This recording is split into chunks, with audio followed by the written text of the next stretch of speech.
Noah, I agree completely with your new essay. Media bias is a weak force. I don't want to debate that. It doesn't move election. Look at Tuesday. The proof is in the pudding. The media was as biased as I've ever seen it, as wrong as I've ever seen it. The polls were wrong. It didn't change the upheaval. However, I want to ask you to follow up and to consider and reflect on. I'll be interested to read. I think media bias is an extremely corrosive force on the body politic, on all of our institutions, because nobody trusts anybody because of the media bias. What do you think of that proposition? I think it's 100% right, but it's a different argument, a matter of propriety. We're on the exact same page. I started my career writing opinion as a right-wing media critic. I know the contours of that job, and I'm completely on your side on that sense. And this is not a debate over the internal fracas within the press over subjective moral clarity, quote unquote, or the virtues of objectivity and attainable, whether that's attainable or aspirational. That's all outside this argument. This argument is very practical. And it's not just that media bias is a neutral force, a passive force, something that is annoying to the right and satisfying and enlivening to the left, but otherwise doesn't have a lot of implications. I'm saying it had negative implications for democratic prospects here. I'm saying it did active harm to the objectives that media bias was set out to achieve. It did not neutrally have zero effect on the electorate and not influence right-wing voters and centrist voters to vote in Donald Trump's direction. I think it actively harmed those prospects, which is part of the reason why it's not just a weak force, but when it has, like gravity, when it has a certain amount of mass to it, it can affect changes in the physical world that are hard to predict and hard to control. And the Your last left-wing line, press media unleashed those bias is an forces active. without knowing to control them. Yeah, your last line is that media bias is an act of self-harm, and that means legacy media is hurting itself. I agree with that. I have two go-to old sayings, Noah. One is an Irish saying: if everybody says you're drunk, you'd better sit down. And that means if you're the only person standing over there holding on to an opinion, you'd better check yourself. The second, I don't know where it comes from, but I love it, is trust is earned in ounces and lost in pounds. And I believe legacy media has lost pounds and pounds of trust. Question for you: you're a young guy, and I'm an older guy. How does legacy media repair itself? What in the world do they do? That's a very good question. So we've done this before, right? This is all deja vu. After 2016, we had this within the press. We had this big come to terms moment where media said, we don't understand this country, so we have to. And it was kind of a disingenuous effort, but it was nevertheless engaged in, where they parachuted reporters into middle America and parked in diners and did their best to expose themselves to the country they no longer understood.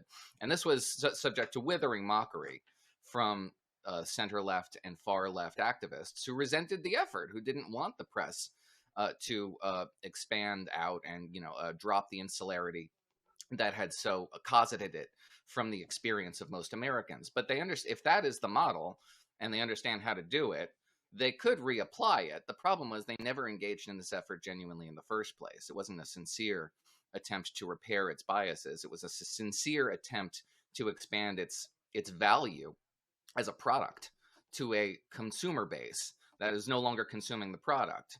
And after 2020, they thought that they had done the work, and that as a box checking exercise, it was over.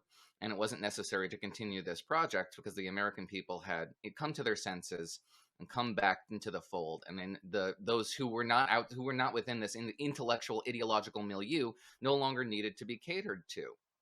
And so they lost sight of this project. If they were to re-engage in that very same thing again, I don't think it would be successful, because they've demonstrated to the public they have no actual interest in repairing the priors that lead it to the conclusions that they drew in this race, and that they have to intervene in political events and shape outcomes. That's the whole point of this thing, right? That is where the loss of trust comes from. The press thinks that it has to shape political outcomes rather than observe them empirically and translate them to their readers. That's the whole thing. Yeah. You drop the idea that you can influence events, or that you even have license to influence events, much less you're effective at it, then the problem goes away, and it goes away pretty quickly. But that's a real paradigm shift, and I think there'll be a lot of resistance to it. In 2016, then head of NBC News, Andy Lack, came to me in sort of a extension of the parachute experiment, said, please come join NBC News. We'll do this, we'll do this, we'll do this, we'll do this. It doesn't work.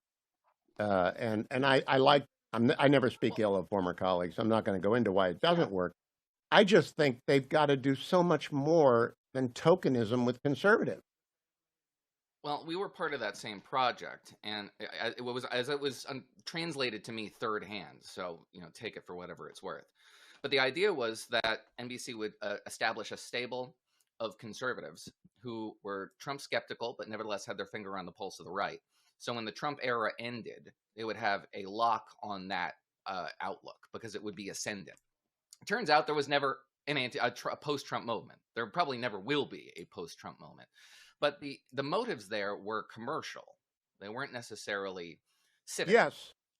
It was about trying to corner a market, which is very different from the sort of high-minded ideals that the repertorial class is supposed to hold, which are to advance a civilizational project, the transmission of and creation of and promotion of information, new knowledge, increase the sum of human knowledge, which is very different from influencing political events. If your goal is to influence political events, transmitting knowledge isn't necessarily in your goal, in your objectives. Maybe some knowledge is undesirable. Maybe you don't want to translate that.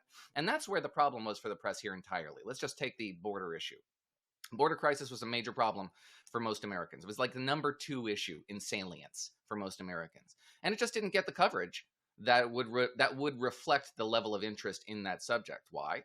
Because Democrats understood, not whether that was implicit or explicit, understood that giving this too much oxygen wouldn't advance Democratic prospects. So they didn't transmit knowledge. They suppressed knowledge, which is an abdication of the journalistic objective, the journalistic responsibilities.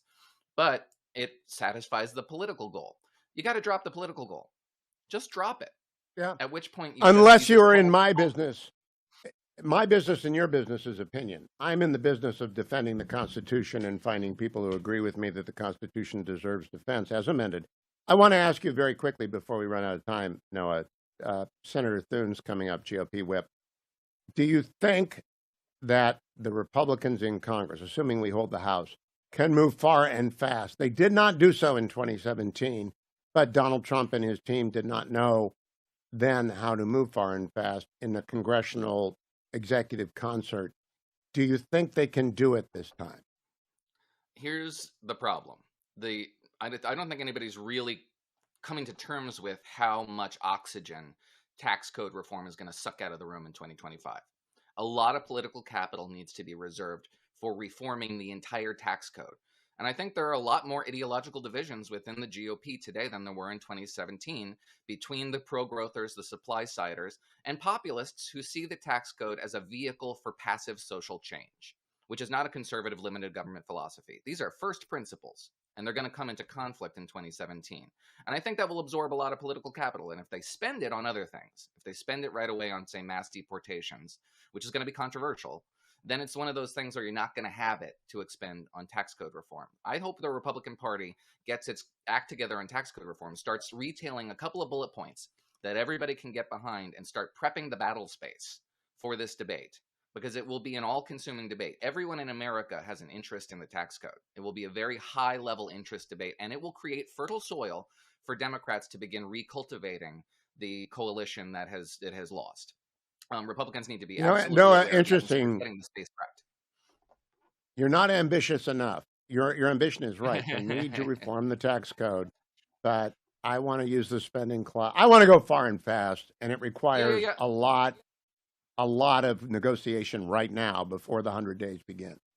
I have a lot of political capital. I would just recommend husbanding it and identifying 2 or 3 big priorities where you want to spend it. If you start spending it willy-nilly on everything, that's what Democrats did at the beginning of Joe Biden's administration, and it cost them dearly. What happens is that's true. Administrations come in and they think they only have 2 years to get everything done before a backlash materializes, and they never stop to think that passion is what inspires the backlash. Set narrow goals and achieve them, and you won't alienate as many voters as you do if you're just trying to change the entire social contract.